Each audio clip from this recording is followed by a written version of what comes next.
All right, welcome to that Synth Show, man. Happy St. Patrick's Day. You're probably all out right now, but this video will be right in time for when you get back from all the fun and shenanigans you're having.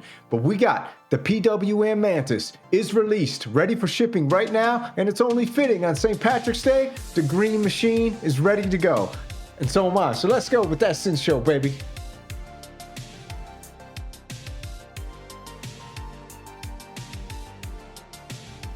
All right, so if you guys don't know, this Pwm Mantis was Chris Huggett's last synthesizer. You might have heard the Malevolent, and if you haven't heard of any of them, we're gonna go over it a little bit today, but let's get to the news.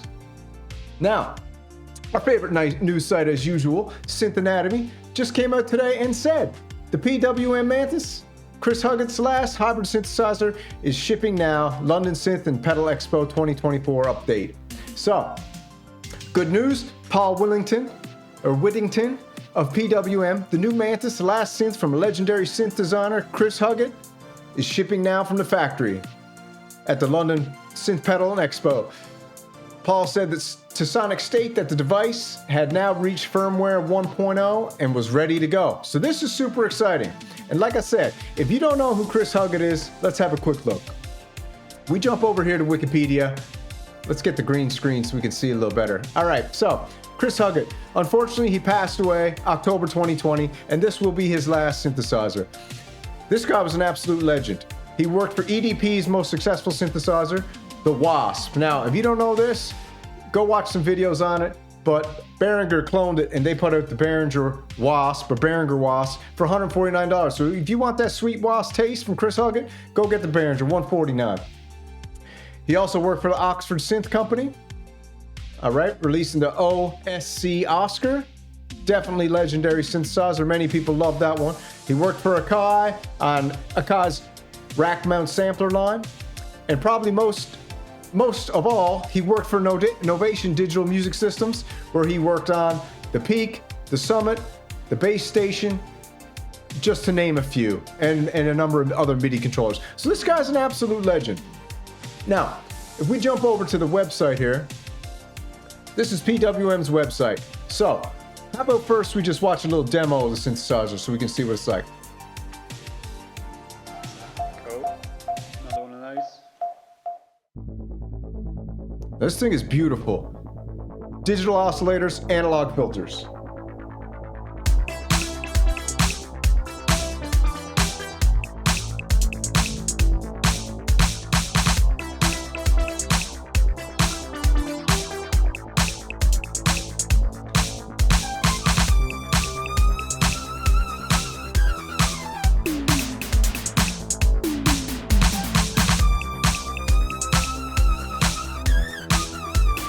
This is super awesome, man. I'm telling you, a lot of people are really, really excited for this because the designer is a legendary. If you know the Novation Summit and the Peak, those two synthesizers are top of the line right now.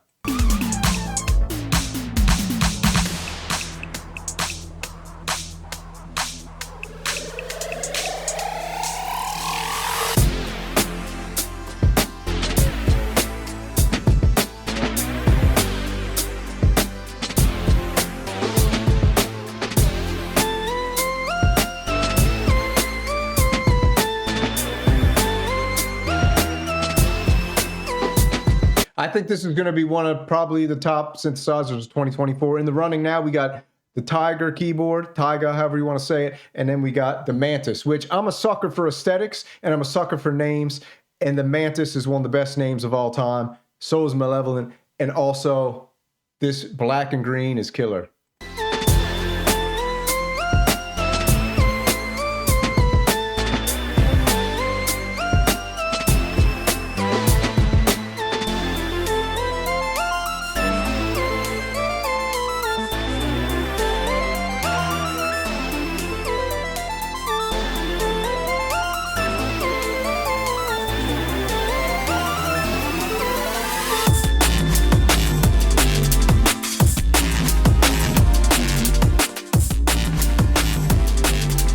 Super awesome synthesizer. You get the idea. Absolutely beautiful looking. We jump over here. We got the Pwm story. Let's check it out. So here it is. this is the Mantis. Man, their website's absolutely extraordinary. So, you know what the samurai always says, I might have to pick this up, but there's so many on the list now, I don't know if I'll ever pick any up. But let's just look down through. The Mantis is a unique duophonic hybrid analog synthesizer with dual filter, patches, and full USB MIDI control. Like I told you, it's got digital oscillators, analog filter. Now, we roll down, we want to check out the specs for a sec, and then we'll watch a quick video on it. So, duophonic analog, 200 patches. All patches are in RAM, so it can be overwritten. 100 factory presets built in, then you got 100 user presets. So, listen, man, everybody knows when you're making these synthesizers now, people want patch banks. Moog, you hearing us? People want patch banks, and also it doesn't hurt to have some factory presets in there to get all the cats going when they get it so they can just start playing some sounds. Duophonic, 2 analog signal paths, mathematically generated oscillators designed by Chris Huggett, analog signal path designed by Chris Huggett.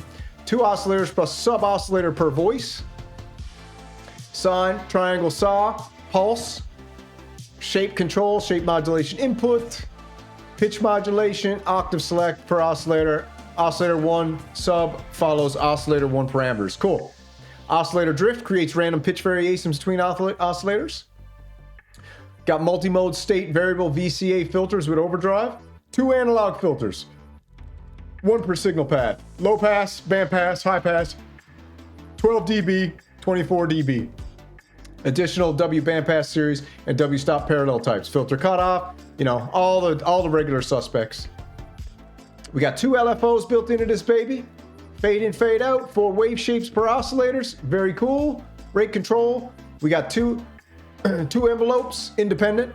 Envelope 1's normalized, ADSR, sustain, you know, ring modulation, mixer, obviously, VCA, you know, and then the classics. Then we got modulation roots, 6 choices of modulation parameters, 6 choices for effects for each envelope and LFOs, scale, glide, indicator. There we go, man. And right in the back, you got your stereo in and out. So listen, thank you for putting it in stereo. Thank you very much. And then you got your joysticks for your classic arpeggiator, 6 types of arpeggiation. So as you can see, we're not going to go through, you go through it all yourself, but let's get back to the beauty of this thing, man. This is absolutely gorgeous. A pure work of art. And I just found out also, they're letting everybody get the dimensions to the side panel so you can 3D print your own if you want a different color. Super cool. I think I would get mine in camo. Let's go down here and check out this video real quick. Lovely, lovely Chris. I worked with him for quite a few years at Focusrite Novation. We did Mini Nova together.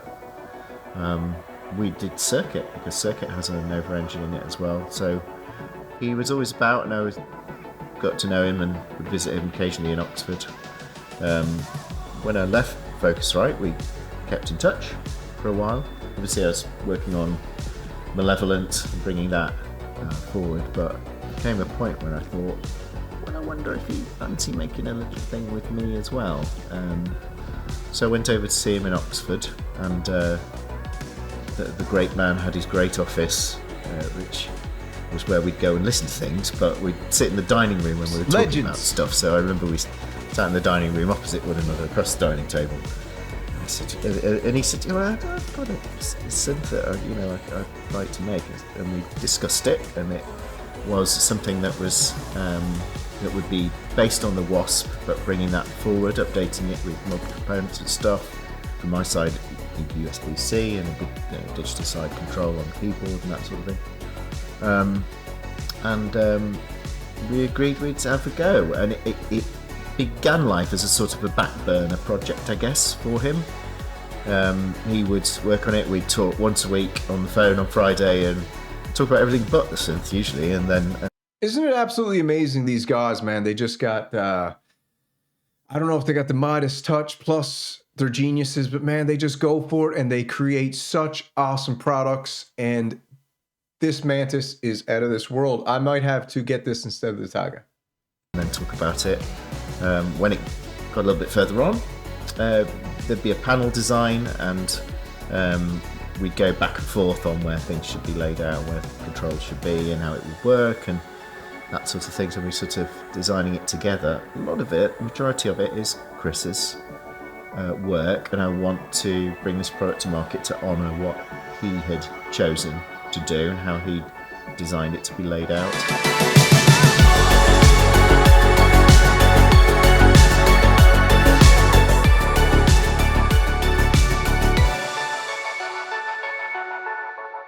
Super cool. Not very many people knew about the cancer diagnosis. In the early stages, This is a sad story. Like I said, man, Chris passed away in October 2020. So it's absolutely legendary that they're bringing this out now and they want it to be released exactly how he would have liked it. was going through some treatments, and they were being successful. And he was fighting it. Things were generally looking good. I do remember, though, when he said he'd been for surgery and he'd gone back for a checkup, and unfortunately it had spread and it kind of gone everywhere, and he knew then what the outcome was going to be. He wasn't going up to the office, and we had what then became our final conversation. It was 2 weeks before he died, and Melanie tells me, his wife tells me, that after our final conversation, he got up out of bed, went up to his office, he packaged up the designs and the code, and he just handed that over to me, just sent it all over to me. And that was the last time that he ever got out of bed. He went basically back to bed then, and it was 2 weeks later that he passed. Man, what a responsibility he was left with, given all that from this wonderful man who's contributed so much to the synthesizer community over the years. Just absolutely legendary. So it's really important that, he made that, by that action, he was saying he wanted this synth to go on into the world, and with Melanie's support and the girls' support, we want to do it. We want to make this thing. We want to bring it to market, and let everyone have a go on what is the last Chris Huggett synth.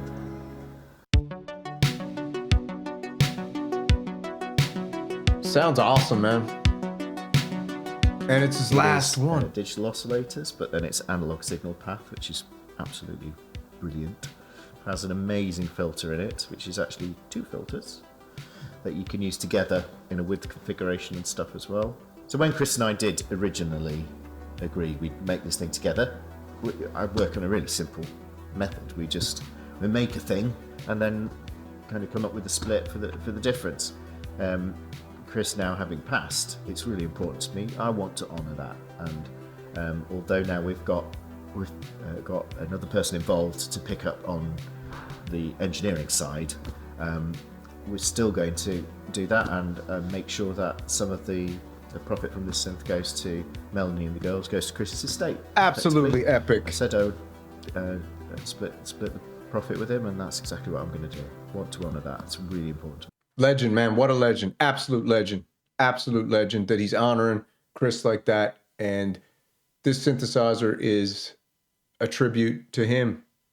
I mean, you got to imagine this is, I don't know if he knew it was his last, but you have to imagine he's taken all of his years of experience and wisdom and put everything into this, because you have to assume that when a man's working on something, he's always working to improve it, but in his own eyes, and let's hope that it's in the eyes of all the others, which I'm sure it will be. I thought it would be a nice tribute to put Chris's signature on the back. So I asked Melanie about it. She said, yeah, go on then. So she went and dug out, I think it's come off his driver's license. She sent me a picture of his driver's license, and that went off to the ID guy, and he scanned that, and now that sits on the screen print on the back of the unit, just in one corner. So every unit will have Chris's little signature on it, and I think that's just a nice... I think that's a nice touch too, brother. Absolutely amazing.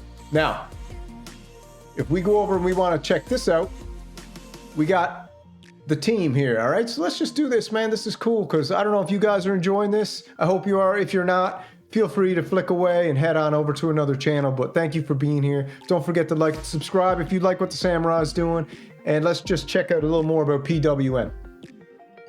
Always been serious and passionate about musicality and technology. Anything that makes noise is a very special thing indeed. But we as a company come from a musical background. We like making stuff we can play, have fun, and get inspired by it. Otherwise, for us, there really is no point. Having worked in the music manufacturing sector for the most of our lives, we know how to make the products well, and we can't wait to show you what's just around the corner in the PWM timeline. Paul Whittington set the company up and hasn't looked back. The team's expanding. So, here's our boy Paul, the absolute legend, who's honoring Chris's last synthesizer and honoring his family. It doesn't get any better than that. Paul's healthy knowledge of the music manufacturing process with past lives in Evolution Electronics, M Audio, Avid, Focusrite, and Novation.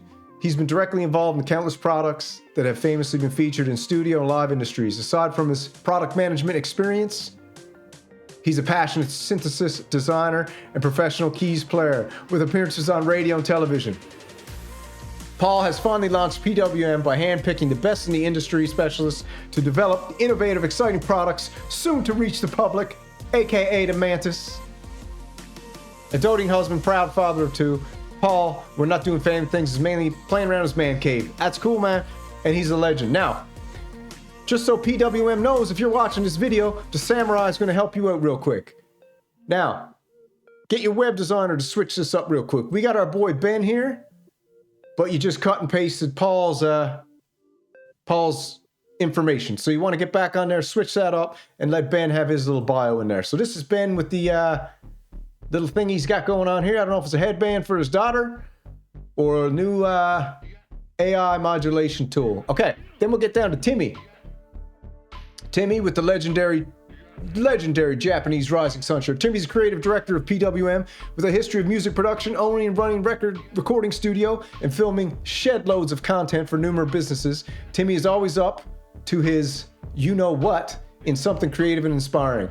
He currently owns and runs TimmyShopMe.com and loves making hip-hop. Timmy has been working for PWM for the last 4 years and has assisted in building the brand identity and creating stupid yet engaging content for the community.